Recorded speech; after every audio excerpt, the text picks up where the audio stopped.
धर्म प्रेमी बंधुओं, मेरे इस चैनल में आपका स्वागत है। आपका बहुत प्यार इसलिए मिल रहा है। आप सभी को जय जिनेन्द्र। मेरे इस चैनल में श्री शरण के पुत्र श्री प्रद्युम्न कुमार जी का चरित्र का वर्णन चल रहा है। पीछे हमने 18 भाग अभी तक जो है स्वाध्याय किए हैं। आज हम अगला स्वाध्याय करेंगे। यहाँ पर प्रसंग चल रहा है कि विद्याधरों के वे पुत्र जो है प्रद्युम्न कुमार के जो भाई उसको वो मारने की चेष्टा कर रहे हैं और तरह तरह के दैत्यों के पास उसको मायाचारी से भेज रहे हैं। लेकिन प्रद्युम्न कुमार जो है उन दैत्यों को जीत करके मंगल द्रव्य और रिद्धि सिद्धि प्राप्त करके वापस लौट रहा है। आगे का हम वृत्तांत पढ़ते हैं। पिछले वृत्तांत में लास्ट में उन्होंने वह प्रद्युम्न कुमार को कालवन में रह गए और कालवन में जो यक्ष था उसको प्रद्युम्न कुमार ने जीत लिया और उस यक्ष ने उसको तरह तरह के जो है धनुष आदि बाण जो है उसको दिए। आगे पढ़ने से पहले मंगलाचरण करते हैं। ओंकारं बिंदु संयुक्तम नित्यं ध्यायन्ति योगिनः कामिदं मोक्षिदं चैव ओंकाराय नमो नमः। अविरल शब्द गणउगा प्रक्षालति सकल भूतल मल कलंका मुनि विपार्षित तीर्था सरस्वती हरतो नो दुर्तान अज्ञानतिमिरे अंधानां ज्ञान अंजन शलाकया चक्षुषि उन्मीलितं येन तस्मै श्री गुरुवे नमः। श्री परम गुरुवे नमः। परंपराचार्य श्री गुरुवे नमः। सकल कालुष विध्वंसकम श्री श्याम परिवर्धकम धर्म संबंधकम भव्य जीव मन प्रतिबोधकारकम इदम शास्त्रम श्री प्रद्युम्न चरित्र नाम देया एतन्मूल ग्रंथ कर्तारा श्री सर्वज्ञ देवा तदुत्तर ग्रंथ कर्तारा श्री गणधर देवा प्रतिगणधर देवा तेषां वचनसारिमा साध्य आचार्य श्री सौम्य कीर्ति महाराज विरचितम सर्वे श्रोता सावधानतः श्रवन्तुम। मंगलम भगवान वीरो मंगलम गौतमो मणि मंगलम कुंद कुंदाद्यो जैन धर्मोस्तु मंगलम। जबलो शासन नायक श्री वर्धमान महावीर भगवान की जय।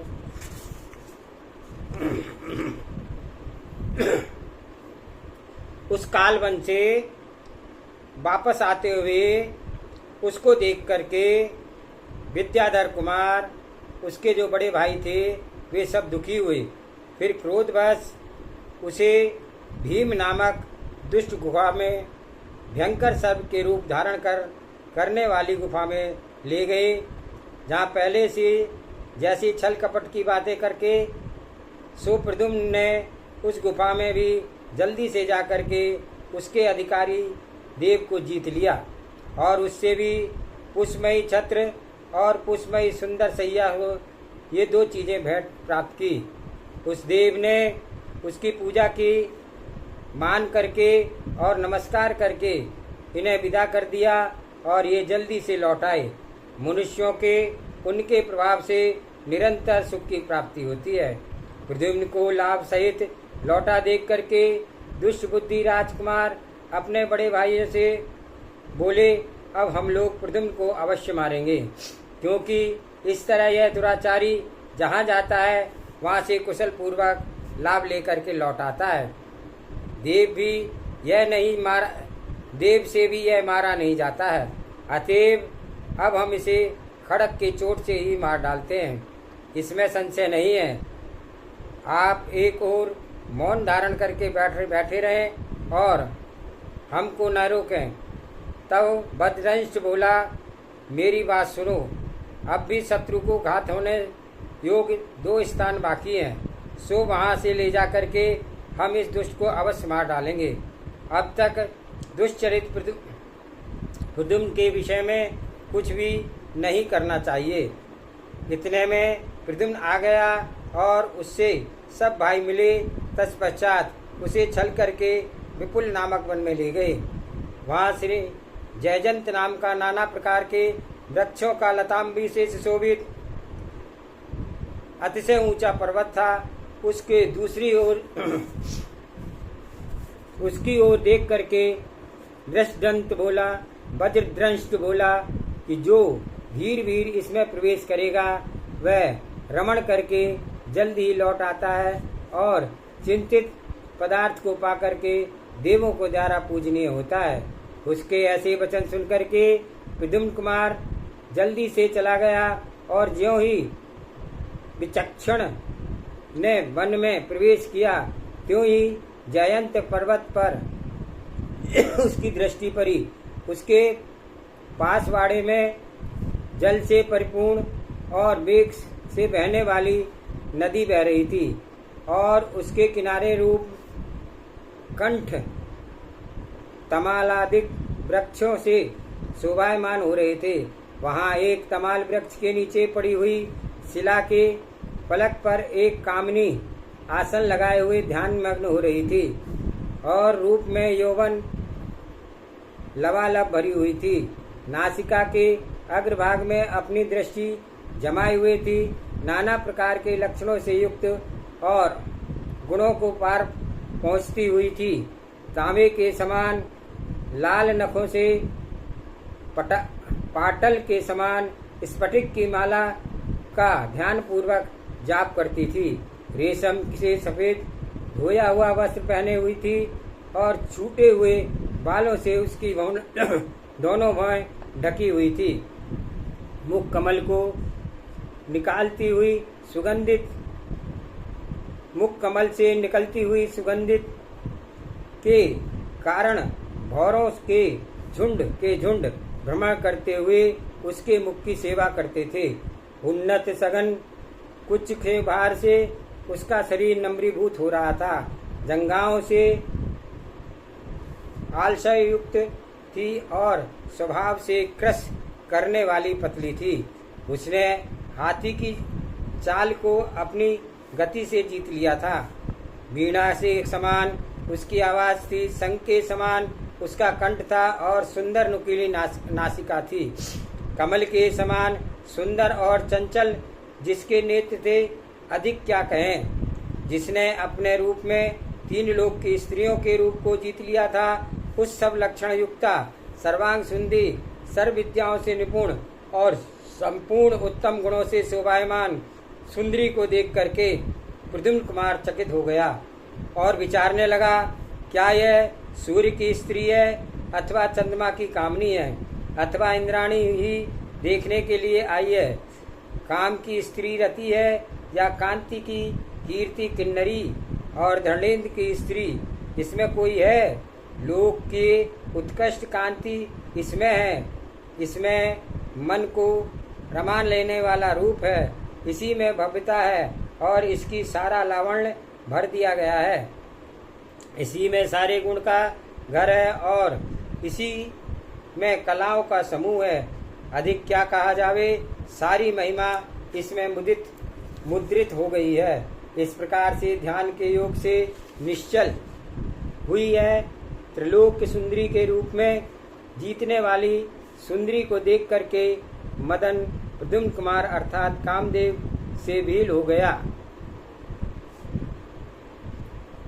तत्काल ही कामदेव का पांचों बाणों वाला घायल होकर के व्यग्रचित हो गया और वहीं बैठ गया। इतने में ही बसंतक नामक देव का आगमन हुआ। वह प्रद्युम्न कुमार के चरण कमलों में नमस्कार करके उसके समीप बैठ गया। तब प्रद्युम्न ने उस सुंदर कन्या के विषय में पूछा कि हे महाभाग, हमारे आश्चर्य का कारण शीघ्र ही कहो कि यह परम सुंदरी इस निर्जन मन में किसके लिए रहती है। यह किसकी पुत्री है और इसके लिए किसके लिए तपस्या करती है। यह नवयौवन से परिपूर्ण और स्त्रियों में जितने गुण होने चाहिए उसकी घर है। यह सुनकर के बसंतक ने कहा, हे नाथ, मेरे वचन सुनो। एक भृंजन नाम का विद्याधरों का स्वामी है। उसकी वाक नाम की स्त्री है जो गुणों का सागर है। उसके उदर से रति नाम की विख्यात कन्या उत्पन्न हुई जो इस समय नवीन यौवन को धारण किए हुए तपस्या कर रही है। यह सुनकर प्रद्युम्न ने पूछा, यह किस कारण से यह कष्ट उठा रही है? तब वह देव बोला, इसका कारण मैं कहता हूँ, आप सुनो। एक दिन इसके पिता के घर पर एक योगी आया। आहार करने के बाद राजा ने विनम्र से पूछा, हे स्वामिन, मेरी रति नामा पुत्री का होनहार पति कौन है? तब मुनिराज ने उत्तर दिया, सुनो, द्वारिका नगरी के राजा कृष्ण की रुक्मणी रानी का जो प्रद्युम्न नाम का सर्व लक्षण संपन्न और सर्व विद्यमान विद्या निधान पुत्र है, वही तेरी पुत्री का होनहार पति है।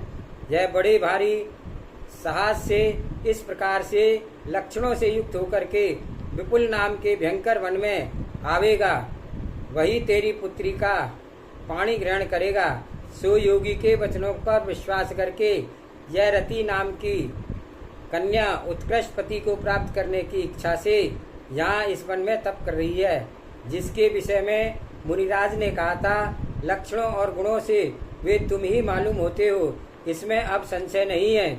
इस कन्या के पुण्य के प्रभाव से आप यहाँ पधारे हैं। आप दोनों का जैसा रूप है वैसा पृथ्वी पर दूसरा कोई नहीं है। आप दोनों के संबंध होने से विधाता का श्रम सफल हो जाएगा। देव के वचन सुनते ही प्रद्युम्न कुमार बहुत प्रसन्न हुए। हर्ष और लज्जा से नीचे को मुख किए हुए वे ऐसे सुंदर वचन बोले, मैं तो पुण्य के योग से भ्रमण करता हुआ यहाँ वन में चला आया था। सो इस सुंदरी को देखते ही काम बाणों से वेदित हो गया हूँ। अतएव तुम्हारे प्रसाद से हम दोनों का संबंध हो जाए तो अच्छा हो, क्योंकि उत्तम संयोग ही देहधारियों को दुख की शांति देता है। प्रद्युम्न कुमार के ऐसे वचन सुनकर के बसंत ध्वज देव को संदेश हुआ। तब उसने तत्काल ही दोनों को विधि पूर्वक पारिग्रहण करा दिया। स्त्री के परम लाभ को प्राप्त करके प्रद्युम्न कुमार को संतोष हुआ। उसके पश्चात ही उन्होंने पूर्व में बड़े भारी पुण्य के उदय से एक दूसरा भी लाभ प्राप्त किया। वो इस प्रकार है, पाणी ग्रहण हो चुकने के पश्चात उसी मनोहर वन में एक सकट नाम का असुर कुमार से आकर मिला। उसने भी प्रद्युम्न को प्रणाम करके हर्ष के वेग में कामधेनु और बसंत के नाम समान सुंदर फूलों का रथ, ये दो दिव्य वस्तुएं भेंट की। इसके पश्चात प्रद्युम्न कुमार ने उसी पुष्प रथ पर अपनी प्यारी रति सहित उस वन में कूच किया तो तत्काल ही लीला मात्र में ही वे वन से बाहर निकल आए। जब भाइयों ने 16 लाभों को प्राप्त करने वाले प्रद्युम्न कुमार को देखा तब वह सब के सब मलिन मुख हो गए। वह सुंदर मदन कुमार अपनी रति के साथ रथ में आरूढ़ होकर के आनंद से चला। उसके आगे वे सब विद्याधर भाई चले और जिस समय वह नगर की ओर चला उस समय वे सभी भाई जिनके की मुख मलिन थे नगर की ओर आगे दौड़ने लगे। इस उदाहरण से विद्वानों के आगे पुण्य और पाप के फल से ऐसे प्रकट हुए जैसे कि वे स्वयं पुण्य पाप बोल रहे हों, और पुण्य के फल से यह है कि और पाप का फल यह है, यह दृष्टांत नगरवासियों को प्रत्यक्ष देखा। रति सहित कामदेव का आगमन सुनकर के उस नगर की स्त्रियां देखने के लिए बाहर निकल आई। कौतुक देखने के लिए आकुल हुई और सब सरला और चपला दृष्टि वाली स्त्रियों ने अपने मुख चंद्रों के झरोकों से ढाक लिया और कामदेव के रूप पास में बंधी हुई अनेक श्रेष्ठ वनिताएं अपने अपने घरों में काम काज छोड़ करके परस्पर झगड़ने लगी। कोई एक स्त्री दूसरी स्त्री से बोली, तू अपने खुले हुए केसों को फैलाकर मुझसे आगे की ओर क्यों नहीं देख सकती है? मेरे समान सामने की दिशा को तू क्यों रोक रखा है? और तूने ये अपनी भुजाएं मेरे सामने क्यों फैला रखी हैं? मेरे सामने से जल्दी हट जा और मुझे देखने दे। कोई एक अपनी सखी को कहती है कि हे आली, जब प्रद्युम्न कुमार का नैनों का अमृत के समान लगने वाला रूप ही नहीं देखा, तब जितब की ओर उस मनुष्य जन्म से क्या? नैनों के पाने की सफलता तभी है तब ये दर्शन हो, नहीं तो इनका पाना व्यर्थ है। एक और स्त्री जो कुचों के भार से झुकी जा रही थी और नितंब के भार से आलस्य युक्त हो रही थी और इसलिए वह एकाएक चलने के कारण असमर्थ थी और प्रद्युम्न कुमार को देखने के लिए आई और अपनी सखी को हर्षित होकर बोली, उस कुमार का शरीर जिन परमाणुओं से बना है वे ही उत्तम परमाणु हैं। उसी माता को धन्य है जिसने इसे अपने उदर से धारण किया होगा। और कोई एक युवती रति के साथ कामदेव को देख करके अपनी बराबरी वाली से बोली, यह मदन लालसा सुंदरी को धन्य है जो इसके अंग के गोद में सुशोभित होती होगी। कोई एक ऐसी स्त्री जिसके वस्त्र शिथिल हो गए थे, बाल बिखरे रहे थे और कुचों पर उसके हार टूट कर झड़ रहे थे, अपने शरीर की शुद्ध बुद्ध भूलकर अर्थात कपड़े बाल और हार न संभाल करके प्रद्युम्न को देखने के लिए दौड़ पड़ी। किसी ने कटी सूत्र को गले में पहन लिया और किसी ने हार को कमर में पहन लिया और कोई मेखला को सिर पर डाल रखी थी, नेत्रों को केसर लगाने वाली कपोलों पर काजल लगा लिया था। इस प्रकार बेल होकर के अपने आप को भूल करके प्रद्युम्न को देखने के लिए दौड़ पड़ी। थोड़ी ठीक ही है, साक्षात मदन को दृष्टिगोचर होने पर योग अयोग का विचार कहाँ रखा जा सकता है।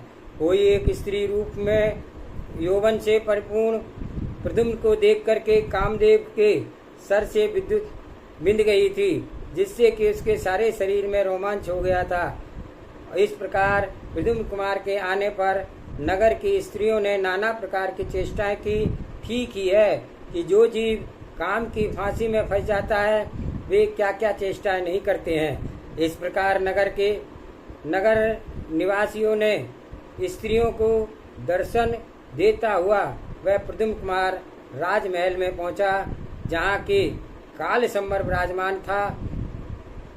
उसने उनके चरण कमलों को अपने मस्तक के केसों को भंजन करके बड़ी विनय के साथ भक्ति के साथ प्रणाम किया और पिता ने भी पुत्र का आलिंगन किया और उसके मुख पर मस्तक को चूमा। फिर शारीरादि की कुशलता पूछी। प्रद्युम्न कुमार ने कहा, प्रभु आपके चरण कमलों के प्रसार से तथा आपकी कृपा से मेरी निरंतर कुशल ही रही है। ऐसा कहकर और थोड़ी देर बैठ करके प्रद्युम्न कुमार अपने पिता की आज्ञा लेकर के लीला करता हुआ माता के मंदिर में गया। सो जननी को आलिंगन करके और चरण कमल के विनय पूर्वक नमस्कार करके सामने बैठ गया। कनकमाला ने भी 16 लाभों को प्राप्त करते हुए आए हुए अपने श्रेष्ठ पुत्र को आशीर्वाद दिया और वह कुमार संपूर्ण लक्षणों सहित नवीन यौवन को धारण करने वाला, अपने यश को संसार में व्यास करने वाला और संपूर्ण गुणों का स्थान था। उसका मस्तक कोमल, काले घुंघराले तथा विस्तृत केशों से अत्यंत सुंदर था। नेत्र काले, सफेद, लाल और बड़े बड़े थे। चंद्रमा के समान सौम्यमुख था, शंख के समान मनोहर कंठ था और सुमेरु की भांति उसका वक्षस्थल था। सिंह के समान कमर थी, हाथी के समान चाल थी, तपाए हुए सोने के समान सुंदर शरीर था। उसके अनेक उपमा समूह से जो संयुक्त था, ऐसे गुणों वाला वह प्रद्युम्न का रूप देख करके काम की प्रेरी हुई कनकमाला मर्म को भेदन करने वाले कामदेव के बाण से विद्ध हो गई। ऐसा दीन मुख से हो गई जैसे तुषार लगा हुआ कमल हो जाता है। भे की हुई आग से उसका शरीर संतप्त होने लगा। दुख के मारे वह अपने हाथ को कपोलों पर रखकर चिंता करने लगी। विरह से आदृत होकर के वह नैनों से आंसू बहाने लगी और विचारने लगी, हाय मैं क्या करूं, कहाँ जाऊं, क्या पूछूं और क्या कहूं। लावण्य से भरा हुआ मेरा यह नवीन यौवन, मेरा रूप, मेरी कांति और मेरे गुण, सौंदर्य, वैभव, कला आदि तब तक ही सफल होंगे जब मैं इस सर्व विद्याओं से युक्त और सुंदर कुमार का सेवन करूंगी, अन्यथा ये सब विफल है। इसका होना ना होना बराबर है। जिसने इसके मुख कमल से मधु का पान ना किया और अपनी आँखों से इसके मुख पंकज को नहीं देखा, विनय के कुपित होकर के कमल से ऐसे नहीं मारा, प्रेम से इसका आलिंगन नहीं किया, तिरछे कटाक्षों से इसको नहीं देखा और सुरित कीड़ा के समय किंकणी का मनोहर शब्द ना किया, तो उस स्त्री के विफल जीवन से क्या, अर्थात उसको पाए बिना कोई भी स्त्री भाग्यशालिनी नहीं हो सकती। जब तक कनकमाला इन विचारों में उलझी रही तब तक प्रद्युम्न कुमार नमस्कार करके अपने महल की ओर चला गया। प्रद्युम्न कुमार के चले जाने पर कनकमाला दुखी हुई और सोचने लगी, हाय मुझे ये क्या हो गया, काम के बाणों से मेरा सारा शरीर घायल हो गया, मुझसे किसी वेदना नहीं सही जाती है। उस समय कनकमाला निर्लज होकर के नाना प्रकार के विकार चेष्टाएं करने लगी, बारंबार अपने कुचों को देखने लगी और बारंबार जमाई लेने लगी। शरीर में जो आभूषण पहने हुए थे उन सबको अलग अलग करके अपने शरीर की निंदा करने लगी। केसों को खोल करके वह बांधने लगी और उतारे हुए आभूषण को फिर पहनने लगी। कामदेव के तपन से वह ऐसी तप्त हुई कि केले के पत्तों के हवा, चंदन, काजल, चंद्रमा की किरणें, शीतल हार और घनसार चंदन का लेप भी उसे शांतिदायक ना हुआ। उससे कामाग्नि शांत नहीं हुई और विरह से व्याकुल हुई और उधर उस विद्याधरी की भूख प्यास निंद्रा जाती रही। कोई भी शारीरिक सुख नहीं रहा और बहुत से वैद्यों ने आकर के उसे देखी, परंतु कोई फल नहीं हुआ, क्योंकि उसका विरह से उत्पन्न हुआ रोग साध्य नहीं था। एक दिन राजसभा में बैठे हुए राजा कालसंबर ने प्रद्युम्न कुमार से कहा, बेटा मेरी बात सुन, तेरी माता को रोग से अतिशय पीड़ा है, उसके जीने का भी संदेह हो रहा है, फिर तू उसके पास अभी तक क्यों नहीं गया। तब प्रद्युम्न कुमार ने विनय पूर्वक अपने पिता से कहा, मैंने माता की बीमारी की बात न सुनी तो सुनी और न जानी, इसलिए नहीं गया। अब आपकी आज्ञा है तो हे प्रभु मैं माता के महल में अभी जाता हूँ। ऐसा कहकर के वह शीघ्र ही कनकमाला के महल में गया। वहाँ जाके उसने बड़े दुख से देखा कि वह खाली भूमि पर सो रही थी। उसका शरीर विरह से घायल हो रहा था। माता को दुखी देख करके प्रद्युम्न विनय पूर्वक प्रणाम करके और उसके आगे नीचा मस्तक करके बैठ गया। उसके शरीर की चेष्टा और स्वरूप को देखकर प्रद्युम्न कुमार रोग के कारण विचारने लगा कि मुझे यह रोग तो बात पित्त कब्जनिक दिखता नहीं है, परंतु इसके शरीर में वेदना अवश्य ही बड़ी भारी है। माता के शरीर में यह रोग किस प्रकार का उत्पन्न हुआ और इसकी शांति कैसे होगी। जब तक प्रद्युम्न कुमार नीचा मुंह किए हुए दुख के साथ इस प्रकार अपनी चिंता और रोग का कारण विचारने किया, तब तक वह कामवती कनकमाला बड़े आलस्य से जमाई लेती हुई क्षण भर में उठ बैठी और परिवार के लोगों को अर्थात दास दासियों को दूर करके अंगड़ाती हुई प्रद्युम्न कुमार से मीठे वचनों से बोली, हे मदन, एकाकित होकर मेरी बात को सुनो। क्या तुम्हें मालूम है कि यथार्थ तुम्हारे पिता और माता कौन है? प्रद्युम्न ने कहा, तुम मुझसे ऐसा क्यों पूछती हो? मेरी समझ में तो निश्चय करके तुम ही मेरी माता हो और कालचंबर महाराज मेरे पिता हैं। यह सुनकर कनकमाला रानी बोली, तुम अपनी आदि मध्य और अंत की सब कथा सुनो। एक बार मैं अपने स्वामी के साथ वन कीड़ा करने के लिए गई थी। सो नदी, नद, तालाब और कैलाश पर्वत से शिखरों पर बहुत काल तक रमण करके हम खदिरा नाम की बड़ी भारी अटवी में पहुंचे। इसके बीच में ततक्षण नाम के बड़ा भारी पर्वत शोभित था। जब हमारा विमान उक्त पर्वत के ऊपर पहुंचा तब आकाश से तुम्हारे पुण्य के प्रभाव से वह अटक गया। उसको यह देख कर के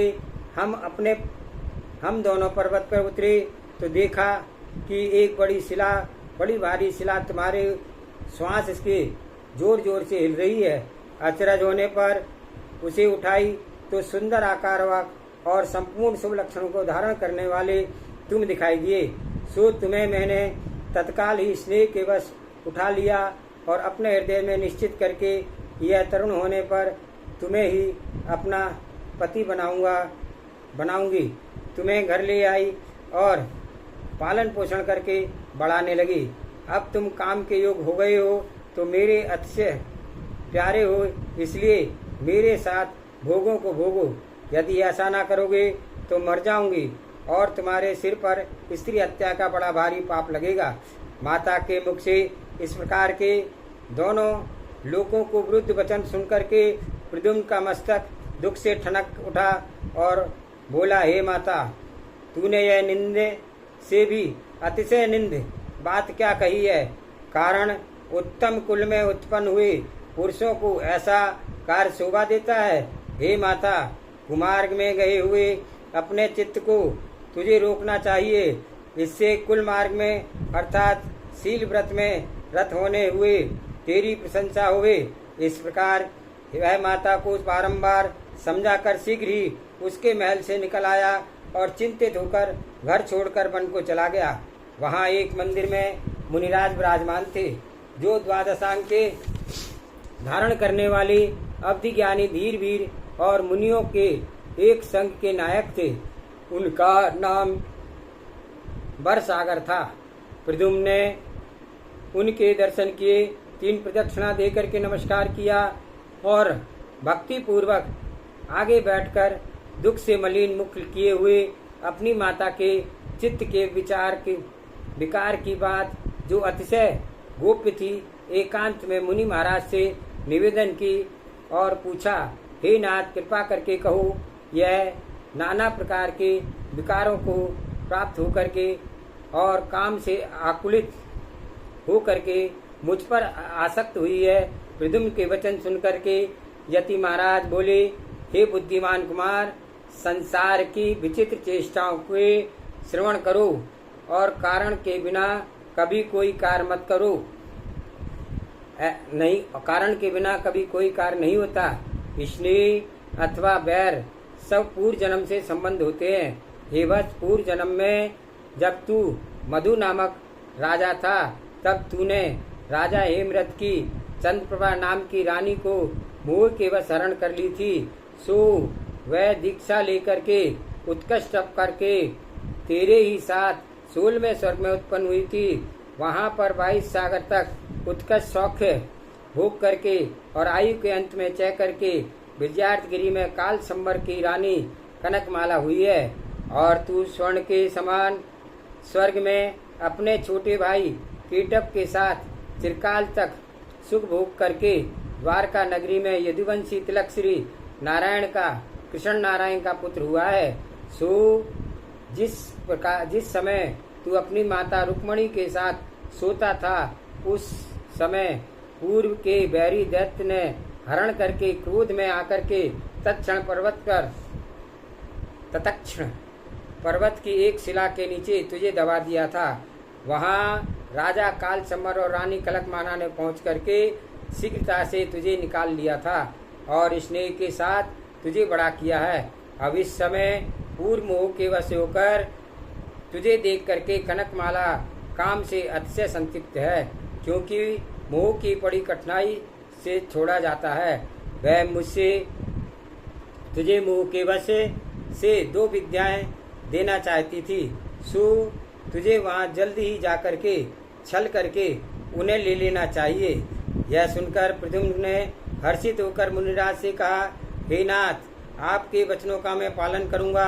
अब जीवधारियों के अकारण बंधु हैं, इसलिए चित्त में जो एक बड़ा भारी विस्मय हो रहा था, उसके विषय में और भी कुछ पूछता हूँ कि मेरी माता के रुक्मणी के साथ जो बाल्यावस्था से ही अतिशय दुष्य प्रय हुआ है, वह मेरी माता के कर्मों का दोष कैसे हुआ अथवा पाप का उदय से हुआ। यह सुनकर के मुनिराज बोले, बस सुनो, यह तुम्हारा वियोग तुम्हारी माता के ही कर्म का दोष हुआ है। उसका कारण यह मैं कहता हूँ, क्योंकि पूर्व में संचित किए हुए पुण्य और पाप से ही दुख और सुख भोगने पड़ते हैं। जम्बूद्वीप में भरत नाम का विख्यात क्षेत्र है और उसमें मगध नाम का उत्तम देश है, जो प्रसिद्ध मनुष्यों से भरा हुआ है। उसमें एक लक्ष्मी नाम का ग्राम है, वह पृथ्वी में प्रसिद्ध है और उसमें सोम सर्वा नाम का विप्र राजा था, जो संपूर्ण शास्त्रों को जानने वाला, श्रुति स्मृति के अनुसार चलने वाला, जप होम आदि कर्मों से तत्पर रहने वाला और ब्रह्म क्रम में विचारों को जाता था। उसकी कमला नाम की भार्या थी, जिसके पास मायाचार बिल्कुल नहीं था। उसके उदर के रूप में और गुणों के उदर से लक्ष्मीवती नाम की कन्या उत्पन्न हुई। लक्ष्मीवती सभी लक्षणों में परिपूर्ण थी। तब वह यौवन को विभूषित हुई, तब अपने रूप के आगे 3 जगत को तृण के समान गिनने लगी। उसके एक दिन उसके घर 1 महीने का उपवास किए हुए योगीराज आहार लेने के लिए आए, पालना करने के लिए आए। वे निर्मल अवधि ज्ञानी के धारण करने वाले, सर्व शास्त्रों के पारगामी, कामदेव रूप महाशत्रु को जीतने वाले और रत्नत्रय रूपी भूषण को धारण करने वाले थे, परंतु उनका शरीर धूल वगैरह से मलिन हो रहा था। जिस समय वह रूपशालिनी लक्ष्मीवती अपने सर्व सुंदर रूप के दर्पण में देख रही थी, उसी समय वे ज्ञानी मुनिराज पीछे से आए और दर्पण में उनका स्वरूप दिखाई दिया। जब उसने अपने रूप के समीप मुनिराज को रूप को देखा, तब बड़े भारी घमंड से साथ उसने अपने मन में विचारा कि कहाँ ये मेरा संपूर्ण लोगों के मन को हरण करने वाला मनोग रूप और कहाँ यह मुनि के निंदनीय रूप। मुनि के इस रूप को धिक्कार धिक्कार। इस प्रकार उसने उस पापिन ने उक्त मुनि चंद्र के उत्तम स्वरूप की नाना प्रकार से निंदा करके बड़ा भारी पाप कमाया और उस पाप के उदय में वह पापिन थोड़े ही समय में कुछ रोग से पीड़ित हो गई और उसके शरीर में घिनावना कोढ़ हो गया। ठीक ही है, निंदा कर्म का प्रभाव से कहीं भी सुख नहीं मिलता है और उस कोढ़ के कारण उसके शरीर में बहुत दुख होने लगा, जिसके सहन करने में असमर्थ होकर के आग में गिर पड़ी और विवश होकर के आर्त ध्यान से वह मरकर के उसी बड़े भारी पाप के फल से निंदनीय शरीर को धारण करने वाली गर्दभी गधी हुई और सो घोर दुख सहकर के मरी और ग्रह सूकरी हुई। फिर कोटपाल की मारने के से प्राण छोड़कर कुत्ती हुई और एक दिन शीतकाल में कुत्ती अपने बच्चों के साथ किसी बगीचे में समीप एक घास की गंजी पर बैठी हुई थी, तो घास में आग लगने से उसे जल गई।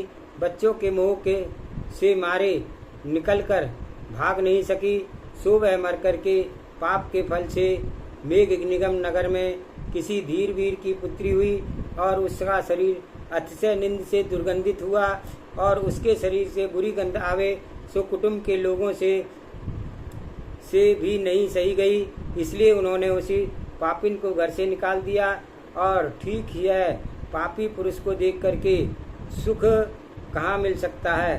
परिवार के लोगों के द्वारा निंदित ठहराई हुई वह धीवरी के घर से निकल करके गंगा के समीप एक सरकंडों की छेद वाली घास में झोपड़ी बना करके रहने लगी और लोगों को ढोंगी के द्वार पर उतार करके उनके पाए हुए पैसों से अपने उदर पोषण करने लगी। वहाँ रह करके वह अपने कमाए हुए द्रव्य से थोड़ा बहुत द्रव्य अपने पिता के घर भी भेज दिया करती थी। इस तरह वहाँ वह अपने पाप का फल प्रकट करती हुई रहने लगी और उसका नाम दुर्गंधा पड़ गया। इस समय इस प्रकार वह अपने दिन काटती हुई रहती थी कि एक दिन माघ के महीने की संध्या में के समय जबकि शीत पड़ रही थी, उस नदी के तीर पर वही मुनिराज आए जिनको उसने पूर्व निंदा की थी और वे जब करते हुए एक स्थान पर विराजमान हो गए।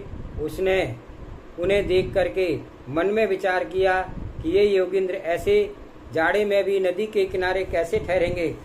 मैं अग्नि जला करके और कपड़े उड़ा करके अपनी कुटी से बैठा देती हूँ, तो भी मुझे ठंड लगती है, बैठी रहती हूँ तो भी मुझे ठंड लगती है, फिर ये यहाँ कैसे रहेंगे। ऐसा विचार करके वह रात को मुनिराज के पास गई और आग जला करके तथा वस्त्र उड़ा करके उनका शीत निवारण करने लगी।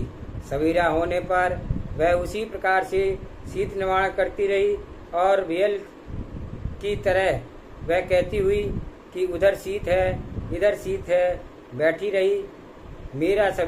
जब सवेरा हुआ तब योगी राज ने ध्यान को छोड़ करके उससे पूछा, सोम शर्मा ब्राह्मणी की पुत्री बेटी लक्ष्मती, तू कुशल से तो है।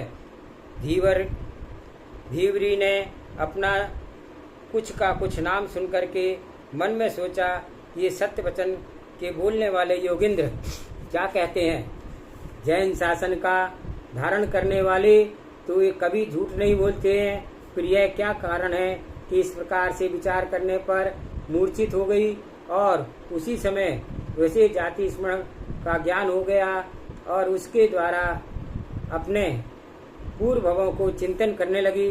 थोड़ी देर में ठंडी हवा के लगने से उसकी मूर्छा दूर हो गई, इसलिए उसने उठकर के मुनिराज के चरणों में नमस्कार किया और विनय पूर्वक अतिशय रुदन करते हुए, नाथों के नाथ, इस जन्म में मेरी यह क्या दशा हुई है। कहाँ तो विप्र के जन्म और कहाँ यह धीवर का जन्म। हे प्रभु, हे मुनि निंदा के प्रभाव से मैंने बड़ा भारी पाप किया तक कमाया था, उसी पाप के फल से अब मैं भ्रमण कर रही हूँ।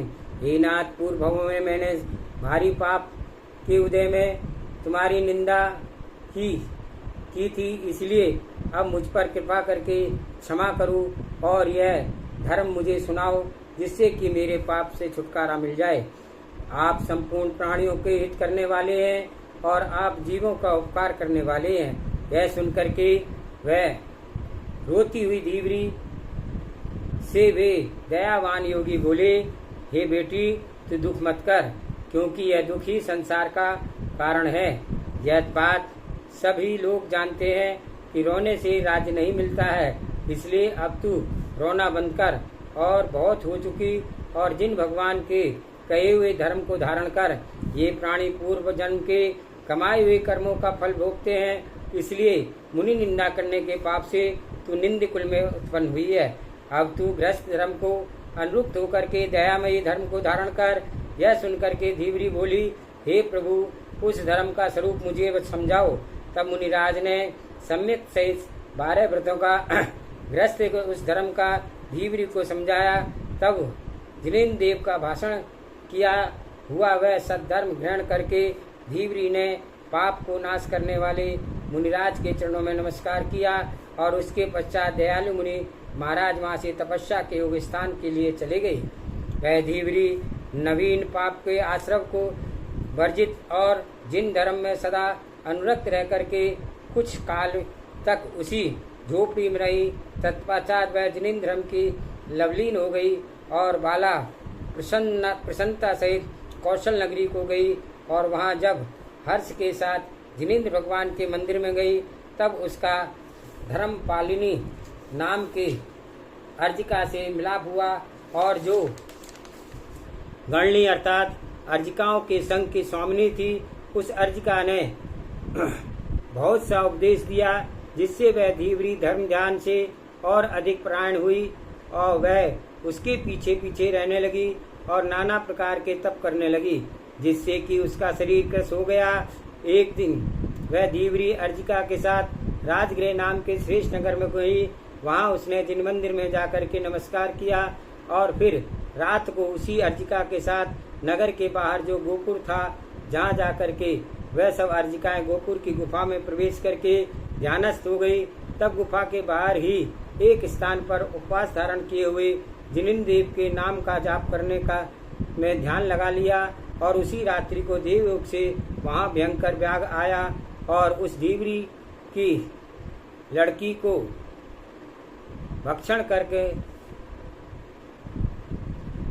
गर गया। उसी सो जैन धर्म के प्रभाव से उसका ध्यान योग धारण किए हुए ही मरण हो गया और उसी समय व्रतों के पालन भी करती थी, इसलिए वह शरीर छोड़ करके 16वें स्वर्ग में इंद्राणी हुई और वहाँ से पूर्व पुण्य के प्रभाव से वह चिरकाल तक सुख भोगेगी।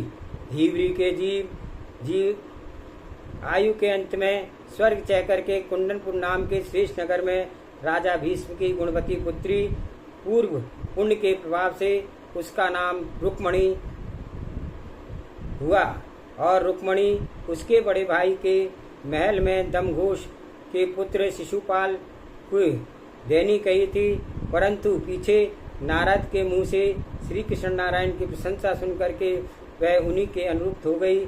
इसलिए उसने अपना दूत श्री कृष्ण के पास भेजा और दूत के वचनों से संतुष्ट होकर के श्री कृष्ण अपने भाई बलभद्र के साथ कुंडनपुर आए और वहाँ लड़ाई की और चंदेरी के राजा शिशुपाल को मार करके रुक्मणी को ले आए और एक वन में आकर के स्वयं विवाह करके उसे पटरानी का पद दे करके द्वारका ले गए और रुक्मणी महारानी के उदर से तू संपूर्ण अंग उत्पन्न सुंदर प्रतापी पुत्र उत्पन्न हुआ।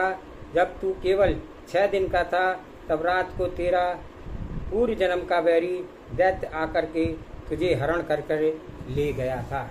आज के स्वाध्याय में इतना ही, आगे का स्वाध्याय कल करेंगे। जा वाणी के ज्ञान से सूझे लोकालो सो वाणी मस्तक नमो सदा दे धूलो।